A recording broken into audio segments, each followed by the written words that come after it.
We're live. This is Monday, January 24th, and it's noon with news that you can use with your dear friends, Zach and Ray from YAA. Doug hitting the nail on the head here. Don't think Pops is ever speechless. Yeah, I don't know if you saw the thumbnail image. It says we're speechless. And as I made that this morning, I thought to myself, we're never speechless. I'll make stuff up. I don't care. All right, so here's the deal, Dad. It's a Monday, which means we have the latest chip shortage data, and that's where we're going to spend most of our time. Before we get started, can I say one thing? I want you to know, for those of you in the viewing audience, I went yesterday and I got a haircut. Now, many of you are probably saying, well, why? Why? What do you need a haircut for? But I want you to know, when I sat down in the lady's chair, I said, I'd like to start by apologizing because I'm not giving you much to work with, and I guess she thought to herself, well, by the time I'm done, there's going to be even less to work with. You look good, Dad. Well, according to Zach, I look good. I feel like I'm metamorphosizing into Mr. Clean. At a certain point, I guess I'll just start shaving my head, and we'll polish that sucker up. We are slowly but surely getting there, but no, anyway, it feels pretty good. All right, let's jump into the data, Dad. We have the latest update from Auto Forecast Solutions, and you're right. The chip shortage numbers are not looking that great. If you want to play along at home, here is the URL: joinyaa.com/guides/chip-shortage. We're updating this every single week, as you can see here. This goes all the way back to March of last year, if you even want to get some updates from way back then.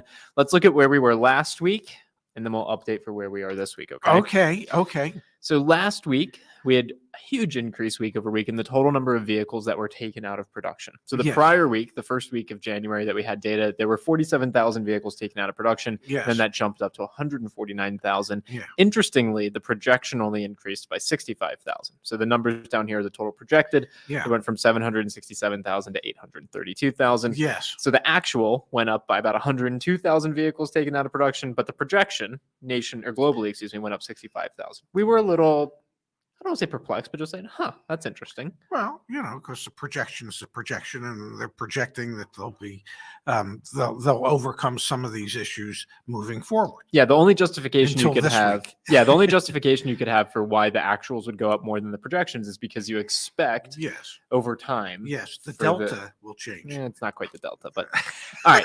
So let's look at what we got this week, Dad. It's not a delta. Here are the actuals. Yeah. Okay. So and this week we got to spend some time here because this is fascinating. And this is Auto Forecast Solutions. Yeah. Okay. Yeah. The total number in Europe went down. Yeah.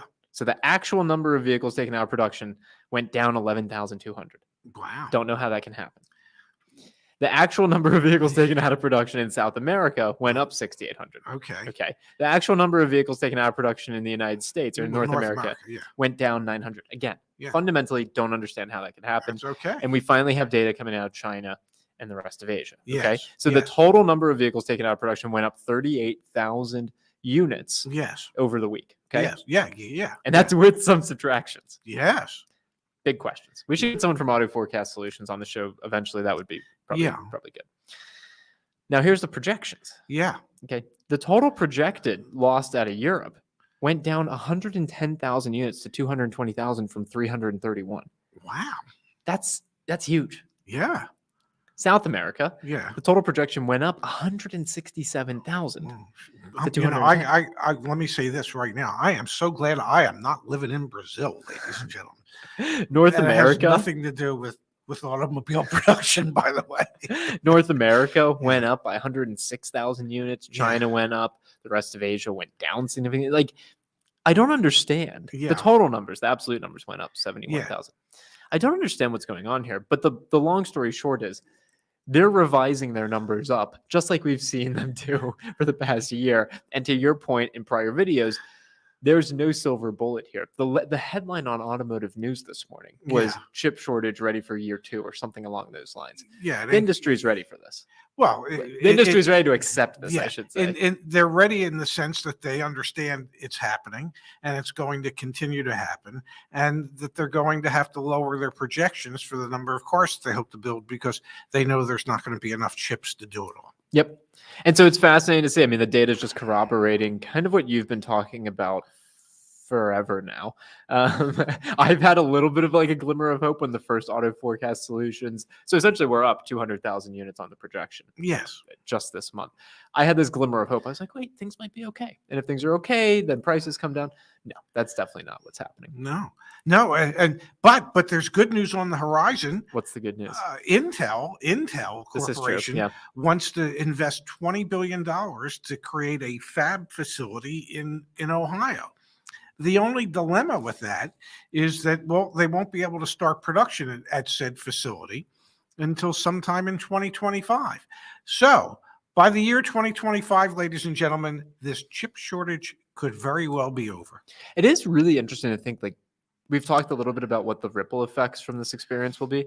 I really don't even see when prices will ever come back down. Like, we'll get new Black Book data tomorrow for the used car market. But I mean, we talked about in the Boston Consulting Group scenarios. Like, what was the scenario where supply never gets fixed and demand starting to dwindle a little bit? Because we are seeing in the numbers from Cox and from others that the days supply of inventory is starting to go back up. The only justification for that would be weakened demand. Yeah, people are starting to say no. So what happens in that scenario? And those that would say yes realize that even if they said yes, they couldn't get approved for the car loan or they couldn't afford the payment. So they're taking themselves out of the market as well. So yeah, I mean, some people are pulling back. And we see it in the comments on a lot of the videos. Yeah, where people are saying, no, I'll keep repairing my vehicle. I hope it lasts another year or 2 years. For the insanity to stop. But yeah, the thing that is going to force prices down is when customers take themselves out of the market. I mean, we're seeing more. Actually, I was some of the guys on the team behind the scenes. We were talking about, I think it was Chrysler deals. People are getting like under invoice deals on Chryslers. I mean, we're already kind of back. And Igor has posted in the community forum about like, stop asking for just MSRP. Ask for 500 under MSRP. I think we're starting to see some weakening, honestly. Well, yeah, for certain brands, but then again, Chrysler's never been the most popular brand. And then look at the news story from Ford today. Like, for example, they're cutting off reservations for the Maverick because they've had too much demand. They can't keep up with it. Anyway, on the chip shortage front, the news this week doesn't look too particularly pretty. We wish we had something else to say, but that's the reality right now. We do have something else to say. All right, let's switch gears. StopBuyingCars.com. Yeah, StopBuyingCars.com. So I'll flash two things on the screen. Let's switch gears, Dad. First one, though, I will show. I mean, this is the headline on Automotive News this morning was the chip shortage is back for year 2. The industry is not out of the chip shortage woods yet. It won't find relief for months. Apparently, the chip shortage was renewed on Netflix for another season. It really was. What is going on in this graphic, man? Man, I'll be a son of a gun. That is a lot. That is a lot, and we might want to get this graphic designer to work for us. I don't know about that, man. Yeah, they go on to talk in this article just about how, like, in general, no one really has a solution. When a lot of people are saying later this year, we've said all along that this spring is not going to be a good time to be in the market. All right, let's switch gears. Okay. Nissan dealers are embracing its buy-at-home tool. Nearly 2/3 of Nissan's 1,076 U.S. dealers have signed on to the brand's Nissan at-home digital shopping platform that launched last year. What were your takeaways as you read through this article, Pops? Well, 700 of their dealers have signed up for it. The early adopters to it were really pleased with what was happening. And the early adopters usually are, because they understand what the future portends. And so they wanted to jump on the platform earlier. This is really, to a certain degree, what the public is looking for: the ability to shop entirely online. Okay. And Nissan's figuring out a way for them to do that. They can search inventories, they can shop online, they can complete the entire transaction online and have the car delivered to them at home if they so desire. And that's a trend ultimately that I think will continue to grow. More and more people will embrace that as more and more dealerships do. And the fact that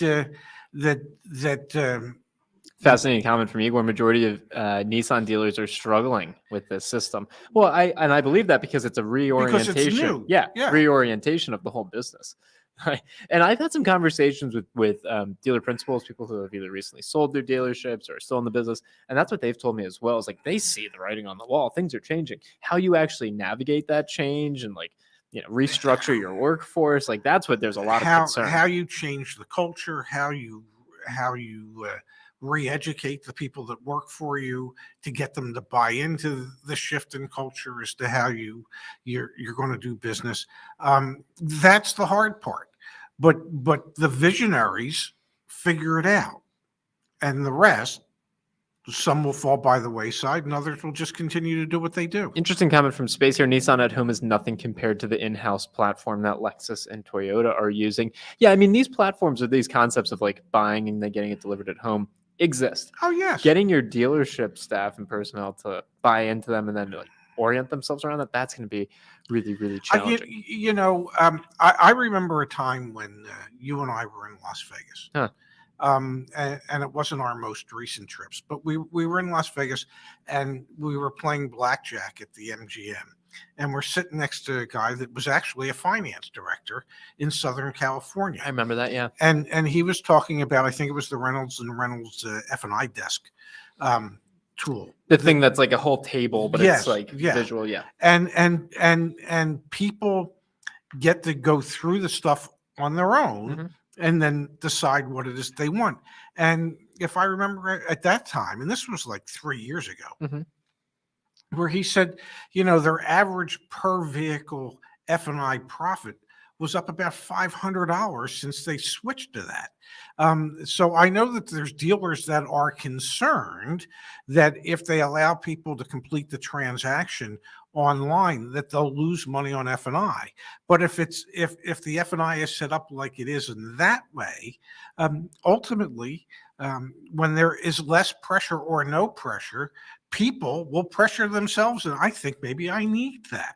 And you will actually end up seeing people buying more products. Mm-hmm.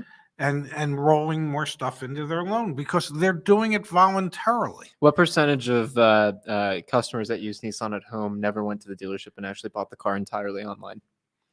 What percent do you think? 5%? Yeah, I read the article. 5%. So it is interesting. I mean, they're like, what is the saying? I've been trying to use it all day. There's the seeds of change. There's the winds of, there's the... Yeah, there's change. There's change in the air. Buddy. There totally is, but it's like very nascent. It's very beginning stages. I think that's the point to kind of reorient. Yes. Reorient around is like the fact that we're in the first inning of a 9-inning game. Oh my God. Why did you have to use a baseball? Good football over the weekend. It was great football over the weekend, which indicates why nobody watches baseball, whether it be 9 innings or 7 innings or 5 innings. Want to hit on you know the best thing about baseball? What's the best thing about baseball? Rain out. Okay, let's hit on MPEG's comment here, Dad. I've been tracking the online offers for several different cars for about 5 months. Those offers basically collapsed over the last 2 weeks, down about $3,000 to $5,000. Not going to lie, not surprised to see this because of a few things going on in the market. We put on the Join YA website, we actually have now a full overview. If you come back to the website, let me zoom out here, resources, blog. You see, whose face is that? Carvana lawsuit. Can you trust Carvana? This is a full write-up of what's going on right now with the lawsuit over at Carvana. And then you start to research, like, sure, they have the lawsuit, but they have all sorts of other issues going on. Let's take just a quick peek on stocks up barely today, but go to the past 6 months. We're down 60%. Okay, in the past 6 months. And the same thing, same story for Vroom. So you want to know why you're seeing your offers decline? It's not because wholesale used car prices have fallen off a cliff. Far from it. Vroom's down 82%. I would call it 82%. The prices that you're being offered from those traditional players are not going down because used car values have gone down. They're going down because those businesses are needing to reassess their financials. That's what's happening. And they're having to deal with these other issues. Bet you the offers over at CarMax look a heck of a lot prettier today than they did a few weeks ago. Or they probably, if there's been movement, it's probably not quite as drastic as it is over at CarMax, yeah. Yeah, as it might be at Vroom or Carvana. All right, let's take a peek here. There are a couple other comments, and I want to switch gears to one other story today as well. J. Croc says, are you able to negotiate price using an at-home option unless the dealerships are all agreeing on a price? Not sure how this will work. No, I'm fairly certain this is getting rid of the negotiation. You're just accepting that the price is the price. I would my hope would be in time that the average transaction price will just become the asking price, and we could all be done with it. I mean, yeah, obviously that's what we're hoping for as well. Yes. These at-home programs are like the start of that. Yes, I think so. Bedford, I want to be able to buy directly from the manufacturer and skip dealers. Now might be the time to get rid of them and their corruption and start the direct sales to consumer from factory. We had a bit of a conversation my dad and I did before we went online about that. The GM memo last week, the Ford memo last week, again, the seeds of change, the wind of change. Like, it feels like if there was ever a time to move away from the dealership model, like now is that time. But you're adamant that that's a lot of press, a lot of like trying to build goodwill with consumers. You don't see it going away. These manufacturers are really happy being manufacturers. Yep. They're not. They don't necessarily want to be in the retail automotive business. They like being in the wholesale automotive business. They like having dealerships set up to handle the customer complaints and all the issues and the service that comes along with it. That's not to say that there aren't factory representatives on both the sales sides and the parts and service sides. There are, and the factories do get involved in some customer issues occasionally, but that's not the aspect of the business that Ford wants to be in, or GM wants to be in, or Stellantis wants to be in. They like being in the manufacturing business, and I would like to say, and the reason they like it is because they're good at it. But in most cases, they're not even good at it. They're just better at it than most startups. They've built a really sustainable business around it. Yes. Igor here saying Nissan dealers that are in larger cities are doing great with the Nissan at Home program. In small town USA, that's where it's tougher. Those are your smaller mom and pop dealerships. I could see that, and I would just say, not having done any research whatsoever, but at the smaller mom and pop type dealerships, I bet you that since they pretty much know who all their customers are because they're in smaller markets, that they probably treat them better than how customers are treated in the large urban centers. Oh, 100%. It's a totally different experience, I'm sure.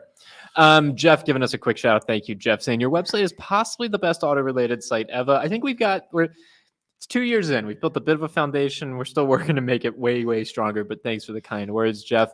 And then we've got Jake the Snake hitting on the story that I want to switch gears to next. We'll come back to the buy at home programs in just a second here.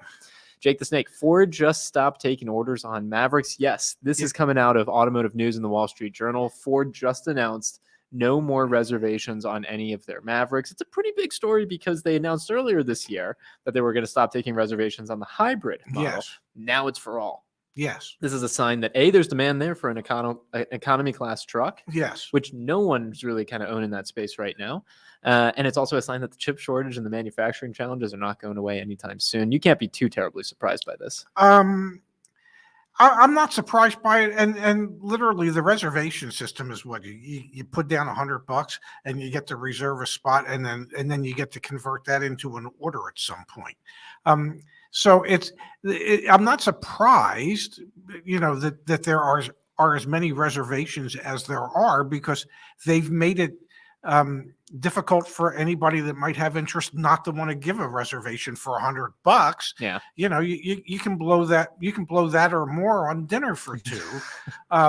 So yeah, I mean, for $100, if I was interested in a Ford Maverick, I would create a reservation. Yeah. That doesn't mean it I don't know what the percentage of reservations to orders. And Jim Farley has said, I think I read in one of the interviews, like they expect 80% of reservation holders to actually convert to customers, which would be incredible. Yeah. Honestly, which would be truly incredible. But they realize at a certain point that they just can't keep taking reservations if they don't have the ability to manufacture the number of cars. And the Wall Street Journal article said that, and it quotes the memo that was sent to Ford dealers. Lots of memos going out right about that. There's some things that manufacturers are really good at. Sending memos.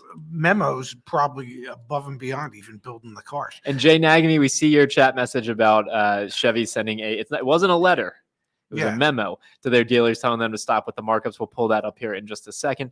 But the other point I was going to make with the Maverick is that what we're likely going to see there is just like what we have seen Ford trying to protect against with the F-150 Lightning. The prices on the used car market for those are going to be ridiculous. Yes. Those things are going to be very expensive as used cars, well marked up over MSRP. Oh, absolutely. And those Mavericks that come in that are not spoken for, the dealers are going to, the additional dealer markup is going to be huge. And neither Ford nor General Motors can force their dealer body not to do market adjustments for the simple reason that the MSRP, the manufacturer's suggested retail price, is just that. It's a suggestion. Let's hit on Jay Nagamy, though. We have this article back on the Join YA website, resources, blog. Is this the beginning of the end for car dealerships? Dun, dun, dun. It is not. But we have here, if you scroll down a little bit. But it's good clickbaity stuff. And you know what? I honestly believe, I believe that this, I'll be very interested to see 5 years from now where we are. This is the memo. I hope that I'm still not sitting here in Bethesda. This is the memo that GM dealers received. And it's essentially, this came out about a week after the Ford memo that you may have heard us talk about. I do like one thing. They actually put an example here of, in this case, a Corvette with a $25,000 market adjustment. Mm-hmm. This was sent by Steve Carlisle, the president of GM North America. And essentially, it's saying the same things that the Ford memo said. First, I want to remind you that GM dealers are obligated to ethically and lawfully sell GM products as stated in Article 5 of the Dealer Sales and Service Agreement. Yes, and I will say, as I always say, define ethically and lawfully. Okay, define it, because there's no definition as to what is ethical. One thing that was interesting in this from GM is they explicitly talk about brokers. They call out their dealerships that are working with brokers and reminding them that's actually against their franchise dealership agreements as well. But dealers that sell to brokers are stupid because they're selling to their competitors. The brokers are competing with the dealers. So why, as a dealership, why would you sell to a broker as opposed to selling to the retail customer? GM, let me just get through this really quickly, Pops. GM is also threatening the same thing that Ford threatened, which was the lack of allocation. So it says GM will be forced to take action if it learns of any unethical sales practices. Let's just pause there for a moment as a group. Yeah. Okay. Or brokering activities that undermine the integrity that customers expect from Chevrolet. They don't expect integrity. If you want to read this, it's right back here on the here, I'll put it in the chat as well. Yeah. And then again, the Ford one is right below it. And this was what was sent to Ford dealerships back on January 7th. So are we seeing the beginning of then and that pushback a little bit, but is it a lot of lip service? That's likely, that's your take on it. So Jay Nagamy, yes. Have Chevy dealers been told not to mark vehicles up? My take on it is it's pure PR for customers, for the consumers to make it seem like GM and Ford are consumer champions. And the other reason for it is this is the manufacturer's way of trying to placate the dealers that really do play by the rules, or the dealers that are trying to set a better example as to how ethically you can sell cars. Because the dealers that do it right are the ones that complain the most about the dealers who do it wrong. And there never really seems to be punishment for the dealers that do it wrong. Perfect example. If I may take a moment to give you the perfect example. When I used to manage Acura North Scottsdale, well, at that time it was Scottsdale Acura because we were at 68th and McDowell in Scottsdale, Arizona. Sure. And there were two Acura dealers in the Phoenix market at that time. And we used to do dealer trades with each other. Sure. I'd have a customer wanted a car that happened to be on their lot. They had a customer that wanted a car that happened, and we would trade. Yeah. So there were any number of times where I got a car from the other dealer, and when I went to report the car as sold to Acura, I could not, because the other dealer had reported it sold several months earlier. How the heck can you do that? Oh, well, they reported it sold. That's all. It wasn't sold. They just reported it You sold. reminded me of that BMW fine that they got levied like 2 years Yeah, ago. for saying cars that were retailed that weren't. Yeah. And so when I called my factory rep and said, this is like the sixth one, what are we going to do about this? He goes, well, there's really nothing we can do. Okay, so I was the good dealer saying, what are you going to do to punish the bad dealer? That's fraud. Well, ultimately, what happens is there's audit teams that come in to audit the programs because there might have been money that the dealership could have gotten for having Incentives, reported. things Yes. like that, yeah. So it turned out that they pull 100 deals and then they check the deals and they then extrapolate out the number of bad deals that they find and they go, okay, this is probably how many there was in all the deals. And the other dealer had to write a check for like $300,000 to Acura. And when they did our audit, and they did 100 deals, and they couldn't find any deals that were wrong because, well, we wouldn't report them sold unless they actually were sold.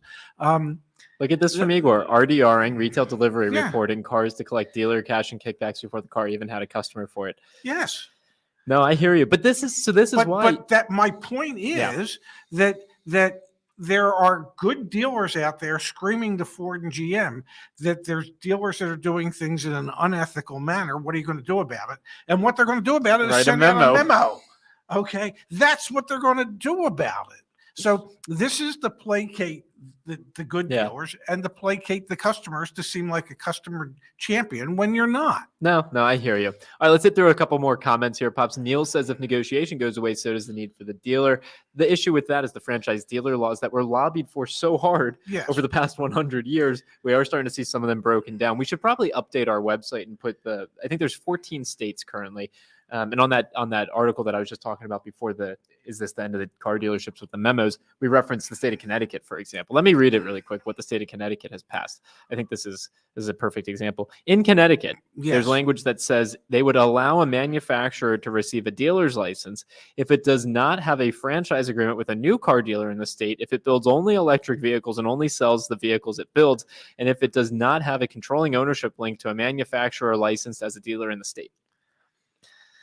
Carve out language. Hey, Tesla, you want to come sell cars in Connecticut? Here you go. Rivian, you want to sell cars in Connecticut? So all you got to do if you're Ford or if you're GM is, you know what? Set up another company that you own and start selling cars in Connecticut directly. So it's like the seeds have changed. The seeds have changed. Yeah, or the winds have changed. The winds have changed. Yeah. Bedford here. Glad you guys covered these topics. We are too. I have a truck I need to sell and I will need a replacement for what I do and what I have planned. And it's a bad time to buy. It's definitely a bad time to buy, but you should be able to net out okay still with high used car prices. Right now, we're definitely in a bit of a funk. I mean, that's clear. Like stock prices are way down. The values that you're getting offered from the buy now folks are way down. The black book numbers are pretty steady. Mm-hmm. The volatility hasn't been there. And so used car prices are going to continue I to had stay lunch high. with a dear friend of mine on Saturday, and they had a used Escalade. Yeah. That they ran to the sale not too long ago, and they were shocked. Brought $20,000 over the vehicle's original MSRP at the auction. A customer wouldn't have paid $20,000 over. But at the MSRP. auction, it would. So, as a used vehicle, a dealer was willing to pay $20,000 over original MSRP. It's crazy. Yeah, it really is. Jordan saying here in the chat, the dealership model is not efficient, and that's I think the case that I keep trying to make. Like that's what I think that in these board meetings, that's what they're starting to say. They're starting to say, hey, this model worked since 1897 to now. And now it's not working as profitably or as efficiently as it could and should. Well, and it's working more profitably than it ever has for the dealers. Yes. Yeah. But it's the long game versus the short game. They see the animosity that can be built up of people getting price gouged. Stop. Come on. The animosity that customers have felt towards dealers probably go back to 1898 or 1890. I mean, It hasn't changed. I mean, when I first got in the car business and there weren't Monroney labels yet for trucks. Those are window stickers. The window stickers didn't exist for trucks. And so the price of the truck was based on the enthusiasm of the potential buyer. There's always been animosity. It's never not existed. It wasn't until the late 80s, early 90s that the manufacturer said, we should probably find out how happy the customers are in doing business with our dealers. And then maybe we should try and do something about it. So the animosity. One of these days, we got to get stories of you selling trucks without window stickers. You got to just explain what that experience was like. Not today, but just in general, we got to get some stories because you also sold cars way before Carfax existed. Yeah. Oh man, you probably got it. Okay. Anyway, we'll save those for tomorrow. Okay. Space with a great point. I think a point that we'll end today with. Dealerships were created and worked more efficiently with high volume. Not today. I think that's really well said. Yeah. And to be clear, you need dealerships because who the heck's going to do all the service? Who's going to do the parts and the repairs? None of us want, I'll speak for us. I don't want dealerships not in our community. We're here in Bethesda. Walk down the street. There's a Volvo dealership, a Honda dealership, a Mercedes dealership, a Jeep. Yeah. If I own any of those cars, I want to go there to service my car. Yes. Right? And like buy the tires or the part. Whatever. Yeah. But do you need like the mausoleum? Probably not. No. Well, and the good news is when you're in an area like this, you can't really have a mausoleum. The Acura dealership here, but that's hilarious. Yeah. It's like in a like, I don't know. It's in a retail setting. It's on a main strange. Street in a retail setting. You know, it's a very tall building. It really is. All right. Let's call it a wrap for today. Oh, here we go. Yep. Alex saying, did you hear about Car Bravo? Check out the YA channel. We talked about Car Bravo. Yes. Very interested. Yes. Frank is here with us. Hey, guys, it's Frank from East Hills Jeep. It's been a while. I do believe there will always be dealerships, but the dealerships that are doing it the wrong way will be non-existent. Nice to see you guys. Thanks for being here, Frank. Frank is... Yes. No, I know. He's helped many people in our community get in the Jeep, so thank you for that, Frank. Let's wrap for today, Pops. Okay. I just want to let everyone... We filmed 2 car reviews last week. So stay tuned on the YAA channel. I can't wait to see them. I think we're either dropping one the end of this week or next week. We got 3 more reviews queued up this week. Let us know what you want to see us drive. Also, give us feedback once you see the first few reviews. We need to hear your feedback. We're excited about that. Yes. And go run some searches back on Join YA as well. The car search, the team's making updates to it pretty much every day, which I'm really excited about. I'm gonna do a hair search. All right, let's go eat some lunch. Good seeing everybody today. Look forward to seeing you all again tomorrow. See you, Pops. Well, wait, I don't have to say goodbye to you anymore because when we get off here, we're just gonna. Yeah, we're just gonna shoot the. We're gonna shoot the. Yeah, we are. All right. Yeah. See Not you the guys. messenger. We're not gonna shoot the messenger though. Yeah.